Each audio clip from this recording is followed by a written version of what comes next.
Hello and welcome to a DraftKings lineup construction video for the 2020 Memorial Tournament. This is SweetSpotDFS, and in this video what I'm going to do is basically what the title says. I'm going to create lineups, but more importantly, I'm going to create player pools that revolves around a process that I like to call the bucket system.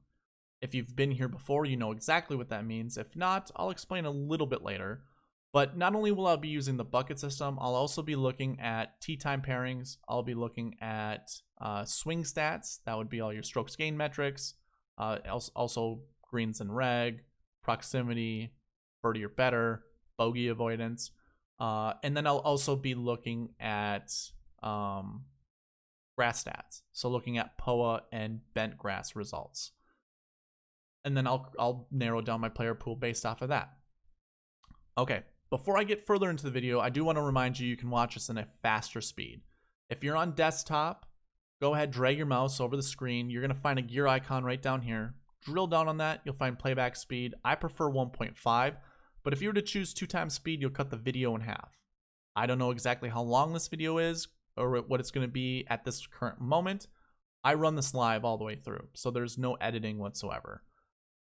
If you were to choose 2x speed and the video is an hour long, boom, you're going to cut it down to 30 minutes.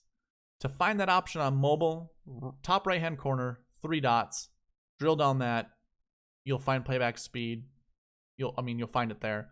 I'll also have timestamps in the description so you can get to any part of the video you find interesting or important. Basically what I do is go through the process in the beginning and then create lineups in the end. So obviously if you want to get right to the lineups part, you'll find that right in the description. Okay, let's go ahead. Let's bring up the spreadsheet, and I have the 2020 DK page up right now. Basically, what I want to talk about right away is how soft the pricing is. And what does that mean? Well, basically, most of these, soft pricing means you can grab a lot of guys at the top of the salary leaderboard and put them in a lineup without taxing yourself too much. Usually we see the top guy around 11,800, around 12,000, and then we'll see that second price guy somewhere between 11,400 and 11, and then it kind of goes down from there. So it would be really difficult to put the two top guys together, but in this case it's not so much. Obviously Bryson and Justin Thomas are at the top. I already have Bryson down in my lineup construction video, so I'm just going to put Justin Thomas there. And we have 7,000 left over. That gives us a pretty big player pool to grab from. If we were to look at all the golfers here, under 7,000, so if we went 7,000 and below, we have exactly 79 golfers that are in that 7,000 and below price. Which, when we look at the full field, there's 132 people in the field. Nearly 80 of them are 7,000 and below.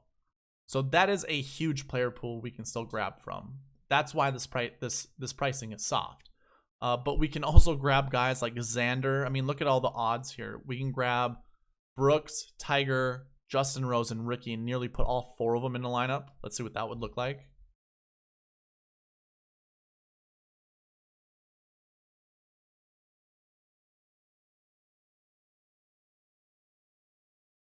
We would have 7,100 left. So I wouldn't say that's remarkable, but that's pretty nice. That's why this would be considered soft pricing. When you can put those 4 golfers together and still have $7,100 left, that's pretty good. Okay, so the very first thing that I'm going to do is I'm going to look, before I create player pools, I'm going to look to see who I clarify or who I would say are my tier 1 golfers. I want to create a tier 1 first, I suppose. Let me back that up a little bit. I know what tier 3 is going to be around. Tier 3 is usually going to be around that $7,000 range, but I already told you there's 79 golfers in tier 3 or 7,000 and below. I want to cut that down just a little bit. So really, when we look at a 132-man field, I do want more than half to be in tier 3, but I also want I want more than half, but I don't want the majority over half. So there would be 74 golfers in this tier if we were to go at 6,900. I'm going to do that because I do want tier 2 that's going to be 7,000 to somewhere up here in like the 9,000 range. I want that to be around 40. Like, I want there to be a good separation amongst the people in those tiers. Because when we get down to 7,000 and below, we're really not going to find a lot of quality players. Now, there are quality players down there, just not a lot, right? Not compared to tier 2 or tier 3. So I do want to create that step process. So I've already determined 69 is going to be my tier 3. It's going to start at tier 3. Well, that would mean then, or I should say, then what I do to determine tier 1 is I'll grab that top guy, Bryson. I already have him over here. But I want to grab 2 more golfers in tier 1 to get to that 6,900 mark. So I could start at Brooks at 90, or a Tiger at 9,000, because that's just an even number, and go up to Brooks.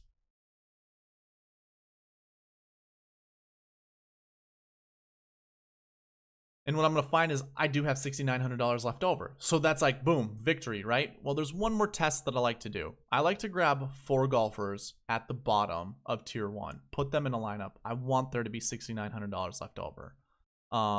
Perhaps, I mean, if you guys disagree with that, let me know in the comments. But I do want the ability to have 4 tier 1 golfers in a lineup. So again, I'll go from Tiger to Jon Rahm. I shouldn't say again, but that would be my bottom 4 golfers in tier 1. If I were to go and transpose them here, I now have $6,700 left over, which means that's not good. That doesn't include everyone in tier 3. So what I'll have to do is grab the one guy lower and replace Jon Rahm to see if that will get me to 69, and it does. So really, Justin Rose would be my fringe tier 1 golfer. But I am going to include him in my tier 1 because even if I were to replace Brooks Koepka, as obviously Justin Rose would be the low guy now, not Tiger, that gets me to 7,000, and that's great. That's exactly how I want it to look like. And that's basically my only test, is just looking at tier 1. I want to be able to figure that out with tier 1. Okay. So now that we have that established, we know what tier 1 is, we know what tier 2 is, we know what tier 3 is. Tier 1 is going to be 89 and above. Tier 2 is going to be 7,000 to 88. And then tier 3 is 69 and below. So what do I do with those tiers? Well, I basically like to create lineups, and I've done analysis over this. I haven't gone through every single tournament, but for the most part, we see at least 2 golfers in most of the tournaments that are in that $9,000 and above range. So that would be the tier 1 golfers. So right away, I want to basically allocate my first 2 positions in all of my lineups to tier 1. Likewise, you typically find somewhere between 2 to 4 golfers in tier 2. So right away, I'm going to allocate 2 positions to my tier 2 golfers. So right away, I have 4 positions locked when it comes to creating these lineups. It makes lineup construction a little easier because now I can only grab from certain pools. And if we really wanted to, we can hone down on the certain players in those pools that we like. And then I only allocate 1 position to tier 3. The majority, now don't get me wrong, the majority of salaries that I see in the top 10 when I look back throughout all the tournaments going back to 2014, really most of my salaries that I have go back to 2016. So going back to 2016, looking at every tournament, the majority of people inside the top 10 have $7,000 price range or price tickets. If I were to go to the 2019 Memorial Tournament and look at the pricing here, we have 6,800. Okay, so 68 and 67. A really good point for me to make, because it's like now we only see 2 golfers in tier 3. If I were to go back to, do I have it for 2018? 2018. we actually don't see anybody. It almost would be like tier 1, or I mean tier 3 should start around 7,200. There's a bunch of tier 2 golfers in here. And that's a notable thing to also make, is that your optimal lineup only used 48,300. So I guess for a smaller field like this, 132 is a smaller field.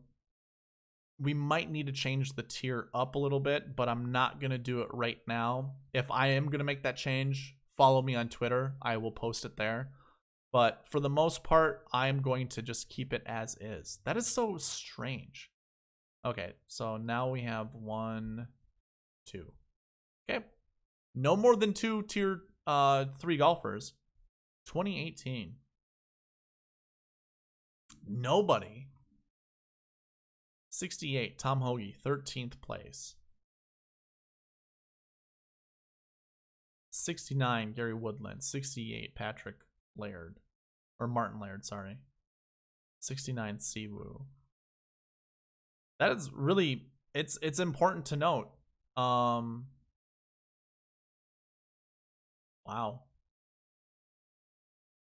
Let me bring up the Workday tournament. I want to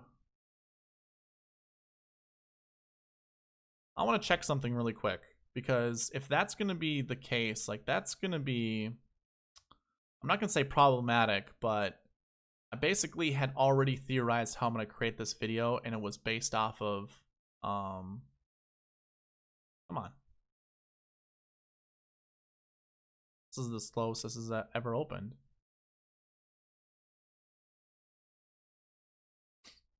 Okay, well, I guess I'm not going to open it. We'll get back to that. But I do want to see what the Workday Charity Open will look like. Because I do believe there were some 6K priced guys that finished inside the top 10. We have it open yet? No, it's getting there. It's thinking. Okay, so yeah, going back to it, looks like we don't have a lot of tier 3 golfers, but I'm still going to create lineup space off that. That's why I only allocated 1 position spot to tier 3 golfers. And I'm going to be okay with that, honestly. I really am. I guess if we were to go back to 2019, sure, we see Martin Keimer, that would fall under the tier 3 golfer, Bud Cauley. So there are 2. But then Michael Thompson's down here in 14th place. Peter Malnati, Troy Merritt, they're all top 20 finishes. They're not going to hurt you if you were to put them in your lineup. Obviously, this should show you not to be too confident in golfers 7K and below. And that's basically why they're tier 3 golfers. And that's why they don't get 2 roster positions right away. So yeah, Tom Hoagie down here, 13th place. That's not going to kill you. We got a lot of guys at 71, not a lot, but okay, never mind. Gary Woodland again. We already went through this, so 23rd isn't going to kill you. We have a few here. Obviously, we have enough to make, we have enough to justify playing it. Do we have our Workday Charity Open up? There we go. So go to 2020 and look at the top guys. Let me zoom in. 67, 6, 69, 66, 69, 63, 64. So we have a bunch of golfers that fall under that tier 3. Not everyone, not really the majority, but yeah, we have enough to justify creating lineups based off of that. Okay, so I'm gonna actually get rid of that now because I shouldn't have. Dang it. All right, well, whatever. It already loaded once. It should be able to load faster. Okay, so that's how I do the tiers, and that's how I create that. So based off of that information, so I told you two positions in my lineups are allocated tier 1, 2 positions are allocated tier 2, and 1 position is allocated tier 3. Now I'll go into the bucket system, and here is the bucket system. Basically, I track all of the finishing positions from the year prior, the tournament this tournament that's playing. I look at all the finishing positions from the year prior, And then I also look at all the finishing positions from the week, the tournament that preceded this one. And I throw those into these tables. Now I have a table that's named top 5. That's obviously the top 5 golfers on the leaderboard for these tournaments. So the 2019 Memorial, the 2018 Memorial. The same thing applies obviously for the last week bucket. This is looking at the week prior, whatever those finishing positions were. And then I also do the top 10. And really this is where I grab all of my numbers from. Obviously I populate that. I capture all of them. I populate them into this. I create, I shouldn't say create. I do a count of how many times it's happened for this finishing position range. I'm sorry if I didn't explain that right away. But obviously you get the gist, right? First to 20, 20 to 40, 40 to 60, 60 to 80. 80 plus is missed cuts, withdraws, DQs, and then obviously did not play. So as you can see, for this tournament, last year's result is all over the place. Really only the 40 to 60 and 60 to 80 range kind of falls flat. We don't see a lot of golfers within those ranges finishing inside the top 10.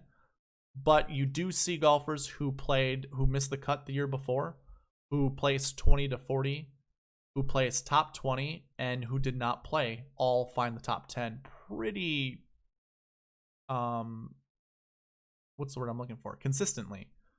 So I would look at all of these ranges and put them together. Let's do that like right now, just so you guys get an idea of what that looks like. So if I go back to the 2020 DK page and I'm looking for 2 top, tier 1 golfers. So that's obviously Justin Rose on up. I have all of these last year bucket numbers here. I shouldn't say all, but I do have a bunch. So we do want to find a golfer that's a last year 1, a last year 2, a last year 3, and a last year 4. So how about this? We'll start with Tiger. We'll throw him in a lineup down here. Here, how about this? Let's get rid of Bryson. So we have Tiger. Let's find another tier 1 golfer. So we have a 2-1 already. How about we find a 1-1? We'll throw Dustin Johnson down. This ends up being my thumbnail anyways, so perfect. I have $7,600 left. Perfect for tier 2, right? So let's go down to tier 2. So we have a 1 and a 2. Let's grab, how about Tony Finau, last year 4. Now we have 7,400 left. That's awesome. We still have a lot of flexibility. How about we find ourselves a last year 3? I already see Joaquin Niemann. Do we have anyone else that's inside the tier 2? That is the last year 3. Brian Harmon. That's probably going too far down. Let's go with Joaquin Niemann. He is our tier 2, basically, last year 3.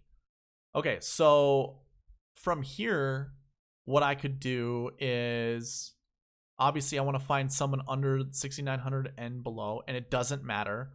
But in all honesty, I want to find probably a last year 1, last week 1, somewhere around there, or maybe even a last year 2. I'm trying to increase my odds of finding someone that's going to play well. And what I could do is like grab someone like Cam Smith, come up here, place him in tier 3, and remove Tony Finau from here. Like if I was like, I'm not too positive how I think about Tony Finau. Tony Finau was 8,300. I could replace anybody. Let's go with Daniel Berger. I really like Daniel Berger. So I still have all of my tiers covered. And I also have all the last year buckets covered. Now I have how much? $7,400 left. Let's go and look at someone down here that's 74 and below. Who do we like the most? I'm not going to continuously pepper the 1-1s, but I do like Kevin Na. I do like Shane Lowry. I like a lot of golfers down here.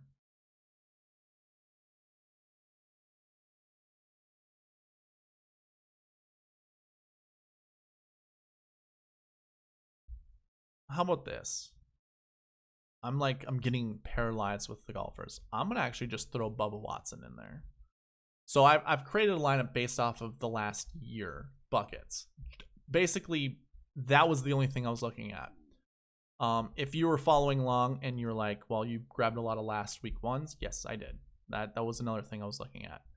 And primarily because when we look at the last week buckets, it is almost by double of any other bucket that did not play shows up inside the top 10. So I would want to find last week ones more so than any of the other buckets. But last week bucket 1 or 2 and 3 show up quite a bit too. So basically I want to find golfers who did not play last week, who also finished top 20 last week and missed the cut. Those are the 3 ranges that we find most of our top 10 golfers in for this tournament. So if I were to do simply by that, I could start up here and basically say, okay, Patrick Cantlay can be my last week 2. He also falls under the last year or last week 2. Last year 2, I'm sorry. Jeez. How about we find like Rory?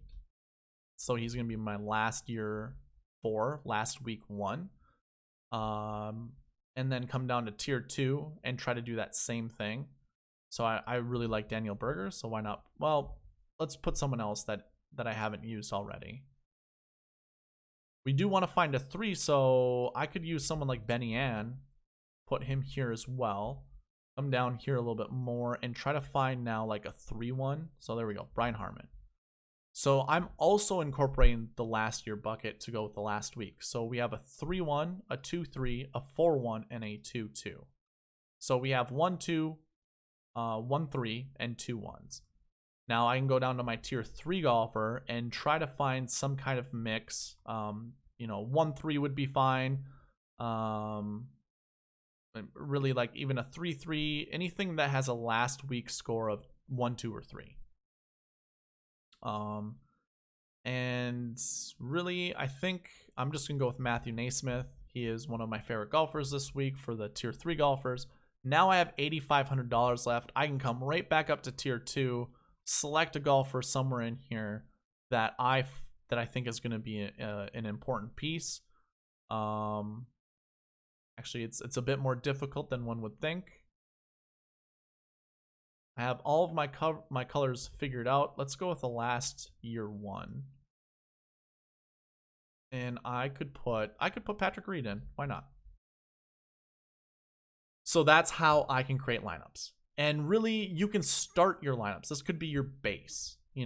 Depending on when you create lineups, who do you fall on the most? If you're to go by this color combination, how does that look? Obviously, I have a bunch of tier 2 golfers that are last year 3s.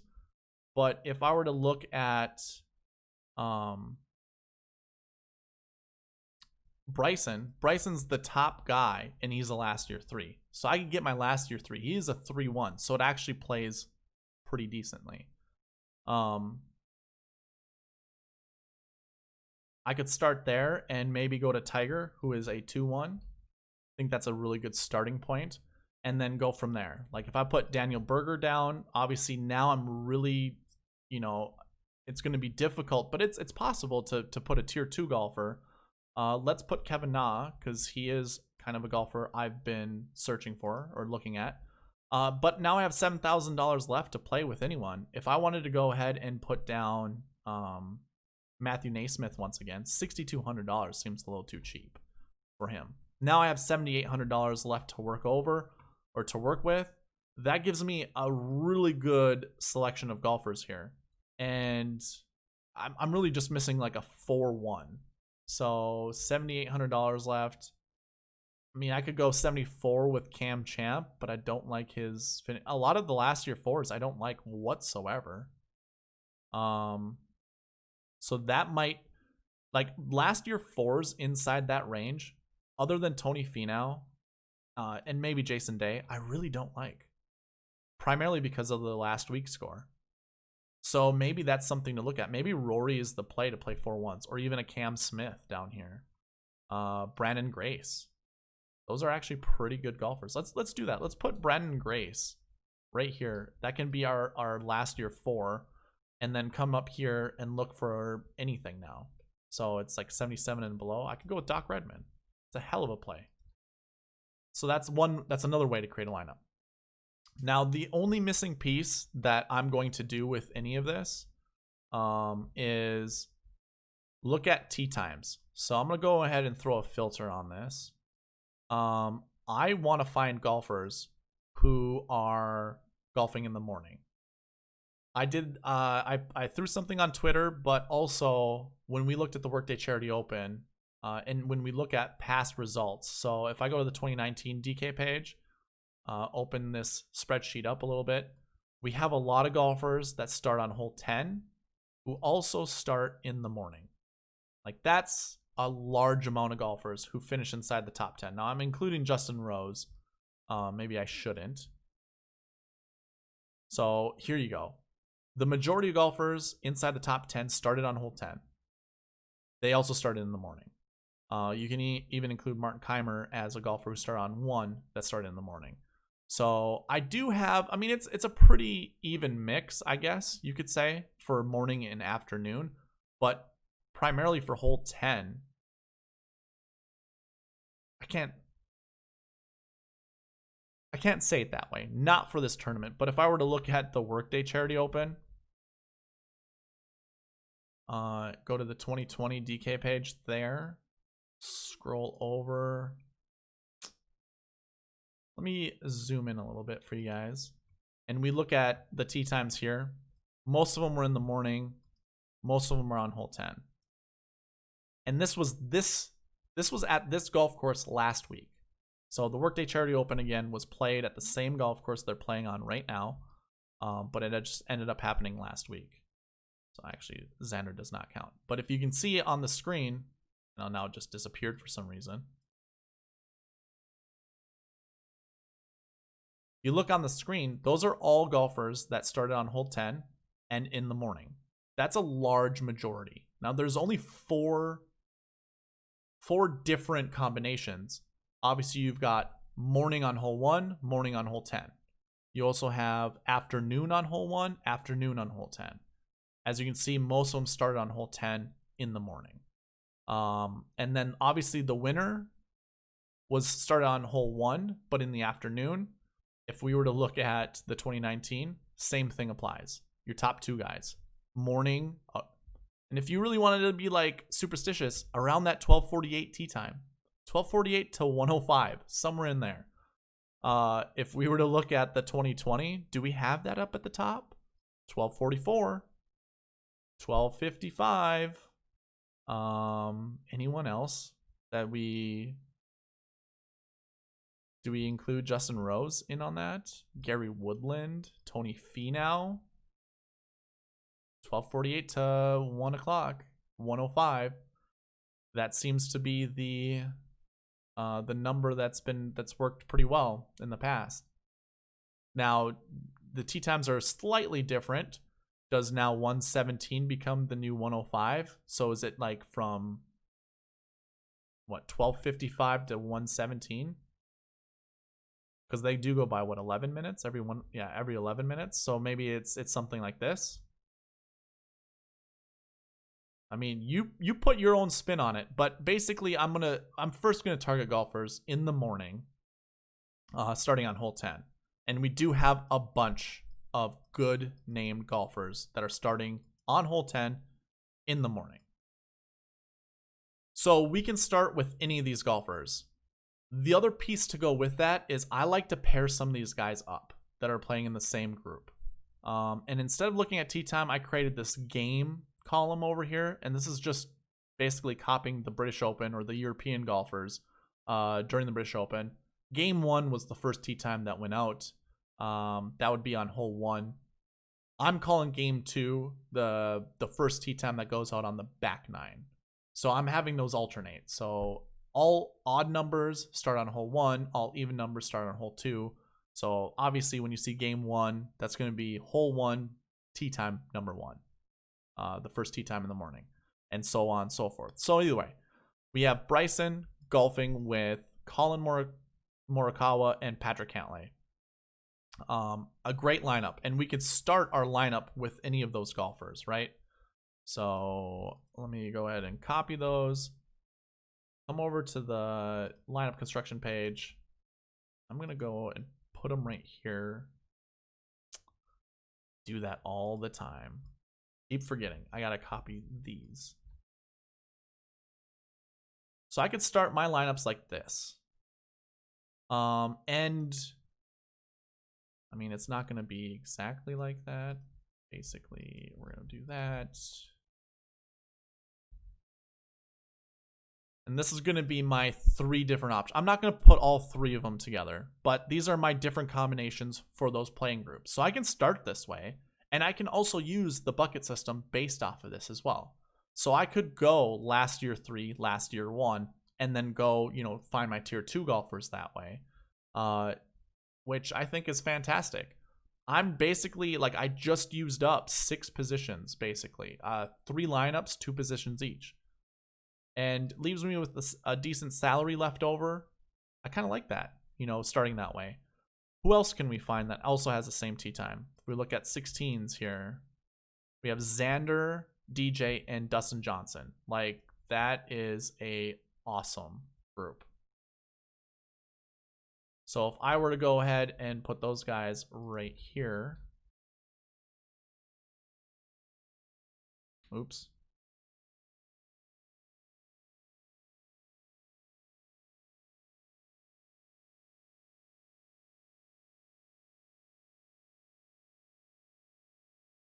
So I have a JT DJ lineup, a JT Xander, and a DJ Xander. All same with good pricing. And they're not in the same color combination. So to me, that's awesome.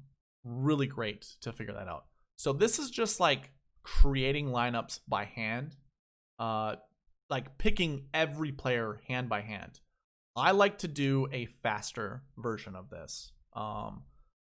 It isn't so much looking at a lot of these golfers individually, but what I'm going to do is use the bucket system and create some kind of formula to find out the ownership that I want of those golfers. So basically, when I look over here to the left, you can see I have a sweet spot and then a number that obviously goes underneath for each of these golfers. I have one for stats as well, and I have this column that says I. Now, you're probably familiar if you've been here before. You've seen that column I before.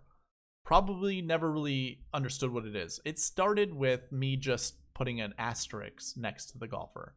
That was, the I stood for interest. And if I had an asterisk next to or under that column, that means I was interested in that golfer. But I've since transformed it into a bucket combination formula, basically. And this is where that number 6 really comes into play. And really I shouldn't even explain it that way. But what I do is I'm going to create 100 lineups. So this is when I try to branch out, or not branch out, but I try to automate this process a little bit. So I'm going to create 100 lineups. I always forget to have my calculator up.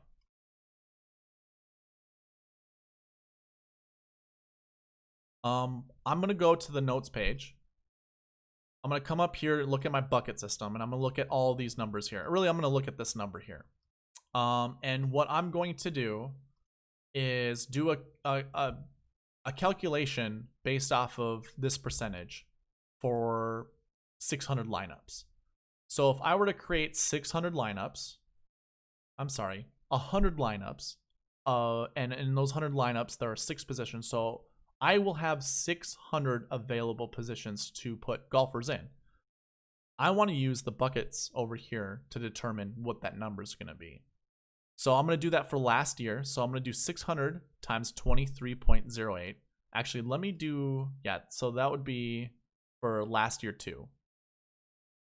So 600, if you didn't see that, last year too. So obviously last year, bucket 2, 23.08. So 600 times 0.2308 gives me 138.48. If I go back to the spreadsheet, show you who a last year 2 is, you're going to find that 138 number. Obviously, it's right there. You can see I have it highlighted there. Come on. So that's what this number signifies. And obviously, I did it for last week as well. Then I like to average the numbers out between the two because I don't want their one of their buckets to really hold them down too much. Obviously, they have potential, so if they have a good bucket score, it's going to do them wonders. It's going to do them good, good things. Now, if we look at someone like Gary Woodland, you can see that his last year bucket and last week doesn't score very well, 89. Not a high number. That means I'm not going to play him in that many lineups. Likewise, Sung Jae actually has the lowest, 46-0. That averages out to be 23. I'm probably not going to play much Sung Jae. And this is just based off the buckets. Now, what I do, I go a little bit further, look at the bucket combinations, because I store all that information as well. So I do a count of how many times I see a 2-1, and basically all of the bucket combinations. I do a count to see all of that information. So I bring it down here, and I do two things. I first count how many times over the last 6 years I've seen it. So that's 8. And of those 6 years, how many of those years have we seen it? So 5 out of 6 years, we've seen a 2-1.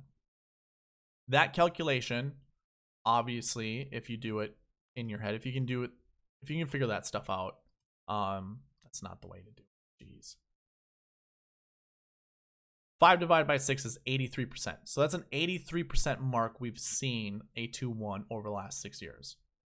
And then that's also what I will put right here. So that's the bucket combination. This number, what I'll do with this number is I'll compare it to everyone else in the tier. So in tier 1 goes down to Justin Rose. This gets me a full number, obviously, of, well, this isn't obvious, but 2093. 2093 is the combination of all of that right there. So I will take 181, divide it by 2093. That'll get me a percentage. That percentage, then I will times by 200. Because remember, I'm allocating, if I go back to the lineup construction, sorry, I don't know why that just happened. I will go back to the lineup construction page. Remember, I'm allocating 2 positions to tier 1 golfers. Now, if I'm creating 100 lineups, that means that's 200 positions go to tier 1 golfers. So again, I'm going to take 181 divided by 2093. Again, gives me that number. I then am going to multiply it by 200. And you will get 17.29. You can see 17 is in that column there. That's how I got that number. Now I take that number and then I do what you just saw for this. When I combine all of this, I do that for the bucket combination as well.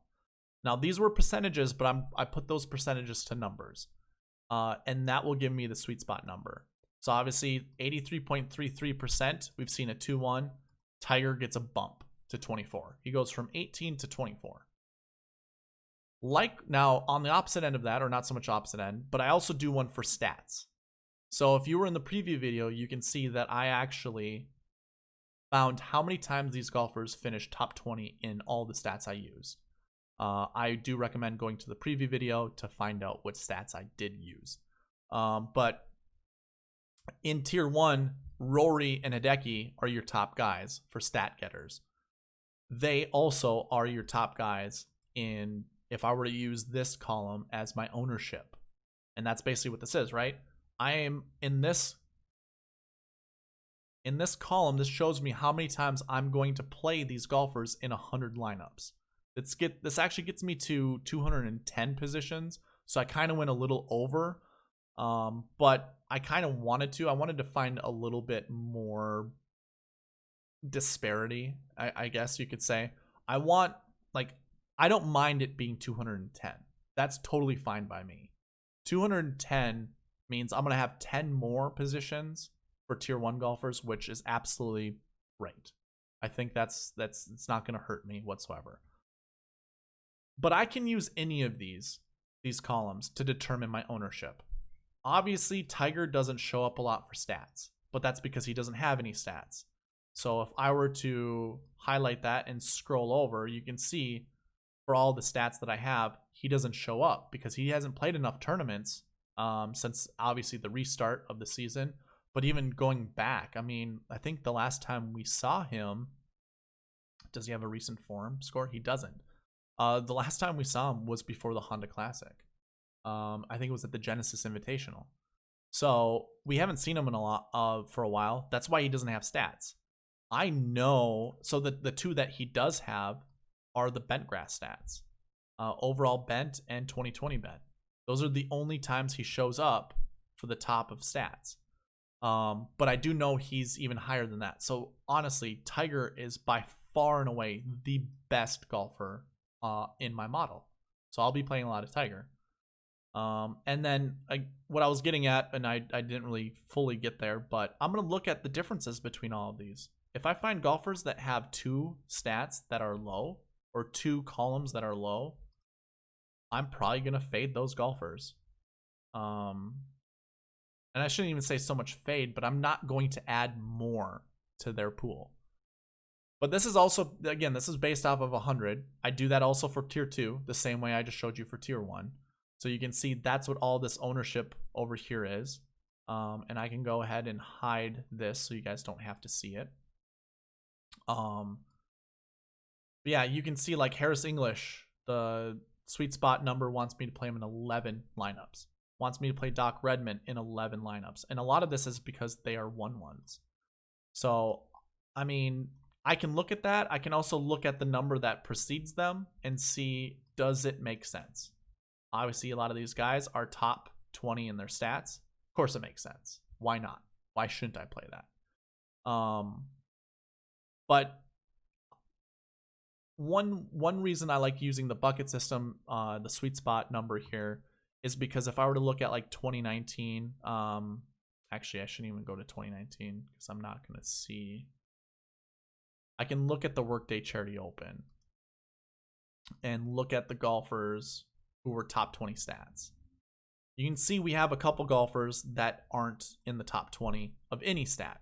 And perhaps that's because they don't have any results for, actually just only for one, that was Chase Seifert. But yeah, some of these golfers aren't top 20 in their stats. But their bucket combination, maybe not so much Sam Ryder or Matt Jones, but you have Sepp Straka and Chase Seifert show up there. Now, I'm not, like Sam Ryder was in the optimal lineup. This is kind of, I mean, you could substitute him with anybody, like 67. You could substitute him for Charlie Hoffman, although he's also in that lineup. You could substitute him for maybe Sepp Straka. Maybe not. $300 might be too much. But either way, you can do that. I'm not going to be concerned about, that being a 5. But it just shows you sometimes that stuff shows up. And you can't be married to that too much. So what I'm going to do is, in order to do this for the spreadsheet or on spreadsheets, I will take Bryson. I'll bring him over here. I will click and, darn it.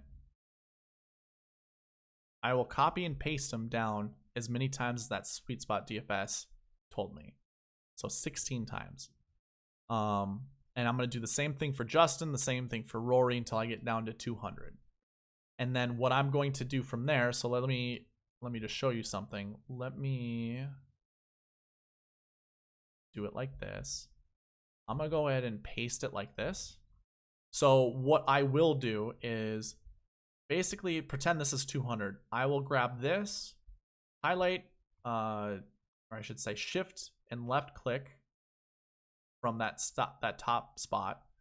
I'm going to right click in Google Sheets, randomize the range. This is awesome that I've seen in Google Sheets. I haven't seen actually in Microsoft Excel, but in Google Sheets, you can randomize this a bunch of times. And then from there, just cut it in half. So I have how many? I have 26, so I need to get to 13. So from Hideki down, I will cut this in half and post it right there. And then I can do all of my checks to make sure I don't have any duplicates. But that's essentially what I'm going to do. So that's how I'm going to get on my ownership level, and that's how I'm going to pair some of these guys together. It's going to be by a randomized range. That takes away a little bit of my bias. Now, don't get me wrong. I still want to handcraft maybe 5 to 10 lineups. But essentially, what I'm going to do is do this because it's just faster for me to do. So I think that's way more advantageous than just trying to first think about all the buckets here. But I shouldn't say meanwhile. Basically, I'm going to be doing this, but as the lineups get created over here to the right, let's say I grab these guys right here. I think this is going to be pretty decently priced, but I grab these guys here. Obviously, you can see I'm going to have one column left over. Look at how much I have left over in price. Now I can look at all of my different colors and say, oh, wow, I have all of them already set. You know, and maybe that's not even a big important piece to you, but you could do that even when automating these lineups. So I call it automating. It's still, you know, hand creating, but it's so much faster just to be like, okay, I need to play Tiger in 24 lineups, or I need to play Rory in 14 lineups, and then just click and drag 14 times, throw them on the spreadsheet, you know, right click randomize, and then grab your bottom 100, bring them up to your top 100, and then find your duplicates. That it's just, honestly, it's a faster way. And also, I'm not going to be biased. Like, I'm not just going to put a bunch of Tiger Woods, Dustin Johnson lineups together. Now, some of you might be well, then you're not maximizing your profit. Sure, I don't disagree with you. But I really just want one lineup to hit. I don't want all of my lineups to hit. I just want one. I want to tread water until I hit that one. And I'd rather do it this way, figuring out this process, because it's really difficult to precisely predict who's going to be in the optimal lineup. I can just give you ranges where that's going to happen. I can give you buckets where that's going to happen. Until I figure it out a little bit more, which obviously is going to use a little bit more analytics, but I'm continuously trying to improve on this. So that's essentially the lineup construction video. I created a few lineups. I didn't create all of them, but I gave you an idea of how I'm going to create those lineups. I can go through really quickly of all the golfers that show up in the SweetSpot numbers, who and what their price is. So I can throw a filter. Actually, I don't want to put a filter on my lineup construction page. Let me do it for this one. Okay, so if I were to go ahead and sort by here, here are your top 20 for the SweetSpot numbers. I would just go ahead, screenshot it, maybe build your lineups based off of this if you think that's a true way. So here are your top 20 SweetSpot golfers. Here are your top 20 stats golfers that just go strictly by stats. And if you don't want the bucket combination included in your number and you just want to go by buckets, that's where this number is going to come into play. So here is that. Pause, screenshot. There's your player pools. Now, I don't have anybody that is 6,900 or below for that one. Do I have it for here? So yeah, we're not going to find a lot of them for 6,900 or below, and that's fine. I don't think anything is more than 4. Or we have 6 for Ches Reavie, I suppose. So here, I'll show you the 69. So your tier 3 golfer is going down. Starting with Brendan Todd. Yeah, I'm not gonna list these guys. I'll list a couple. Like Ches Reavie shows up. Cameron Smith, he's won this year, so not bad. Emiliano Grillo for stats, he's got 8. Bernd Wiesberger. I wouldn't so much care about these guys with that bucket combination. Not that important to me. Not for these low guys. Furyk shows up 8 times or not 8 times, but for stats. The stats formula wants me to play him in 8 lineups. Duffner shows up in 4 of those stats. Matthias Schwab shows up 4, also 3 for the SweetSpot number. So maybe he's actually an interesting play that no one will probably be playing. We see that for Jazz Jane Watananon, Tom Hoagie as well. And that's pretty much it. Steve Stricker down here, bare min, 4. He shows up in 4. Well, not 4. He shows up in 2 top 20 stats, and I guarantee you it's bent grass. It isn't. It's around the green, and What other one? I didn't use driving accuracy, I don't think. Oh, course history. Course history and around the green. That's not good enough for me, but that is included in the stats. So there you go. There's your top, your tier 3 golfers. Hopefully this provided you a little insight. I enjoy doing these. It makes lineup construction fun for me. So I'm gonna be curious to see. I added these 2 stats, or I added these 2 columns here, and it's kind of a formula that's still going to it's just always going to be tinkered with until I figured out a pretty good model for it. So thank you for watching, guys. Hopefully you enjoyed it. Leave a like, comment, subscribe, all that good stuff, and hopefully you guys do well. All right, see you later.